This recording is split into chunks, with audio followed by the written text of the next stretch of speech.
So there is no good reason to ever smack a child. Absolutely not. There's lots of evidence that it doesn't actually work. That's the first thing. Yeah. There's studies that show that it actually lowers self-esteem, it lowers IQ, and it obviously, from this report as well, that it affects the mental health of children.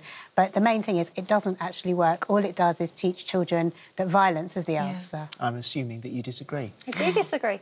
And I think if you look statistically, we've probably got a better behaved generations before than the generation of today, who are very much... A lot of parenting today is all this snowflake sort of ideas of soft parenting and everything. And we are breeding a nation of children who are unruly. And I think it's probably because of the lack of discipline. And you say it's your choice as a parent to bring up your children how you want to, and smacking is one of the choices that you have made. It's quite a brave thing to come out and say, because there'll be a lot of people that will disagree with you on that. Possibly, but there's always going to be people who do also agree with it. And I think that we're talking about a different thing. We're not going to be beating our children. We're talking about smacking. And no parent who resorts to smacking a child is doing that as a first resort. They've talked to them. They've done other sort of discipline options.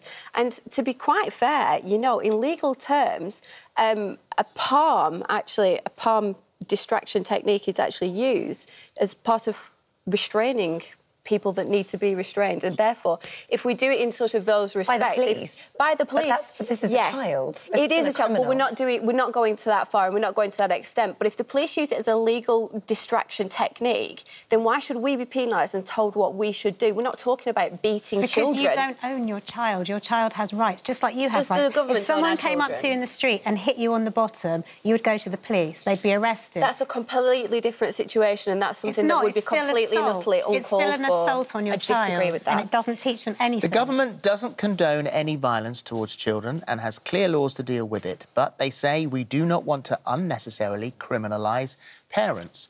And so what they're essentially saying there is that is with the greatest restraint. And so what in your house, because you've got a 5-year-old and a 12-year-old, yes, what constitutes a moment for you to resort to smacking?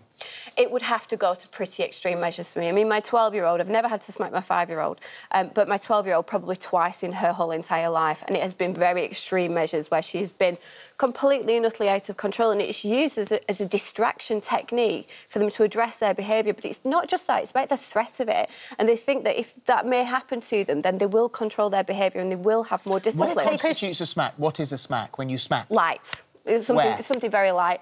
Perhaps on the bottom, perhaps on the arm, something that's not going to cause, obviously, physical damage. There's two completely different things in beating a child, smacking. I mean, what happens if they then continue to have if the distraction doesn't work?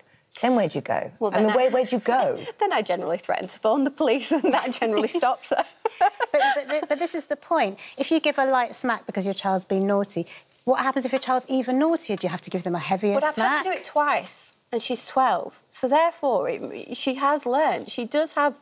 She's an exceptionally well-behaved child. I'm lucky they both are. And that's not because you smacked her. How many parents are actually going to prison because they've smacked a child? We're talking about parents that beat them, and that's completely different. But a lot You're of going people too far lose with it. control. And, you know, if you think it's OK to hit your child and you're really angry, how do you know that you can stop yourself? Maybe you can, but not all parents can. But we're managing pretty well, and actually we're managing to parent our children, and the discipline levels that we've got today are worse than what they used to be in the past, and they did have more discipline. Let me just say that I mean, a point that you made at the beginning here, saying that, you know, that our parents were smacked, there was greater discipline.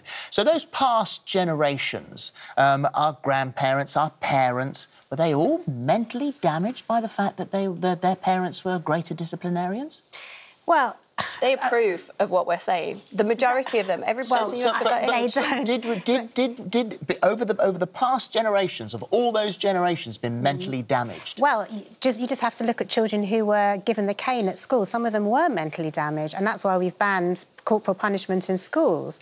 And if you look at all the other countries, most of the other countries in Europe, I think there are only 4 countries in Europe that haven't banned smacking children. And I think, when I've been to other European countries quite often, that I think children are better behaved when you see them out in public than they are here. So I don't think the disciplining argument works. If you know, this legislation in Scotland goes through, how is it enforced? Do you then have children calling the police and saying, oh, I got smacked today or this? I mean, how is it possible to enforce this? I mean, sort of, you can have the legislation, but how does that work? Well, it's more about education, isn't it? It's if parents know that smacking isn't allowed, they will then try and find other methods. It's not about trying to criminalise parents. It's about teaching parents to not hit their children because it doesn't work and it's not good for their children. And all it teaches the child is to be afraid of the parent. It doesn't teach them that what they've done is wrong, why it's wrong. What's the alternative then? So as someone who doesn't resort to that sort of higher level of discipline,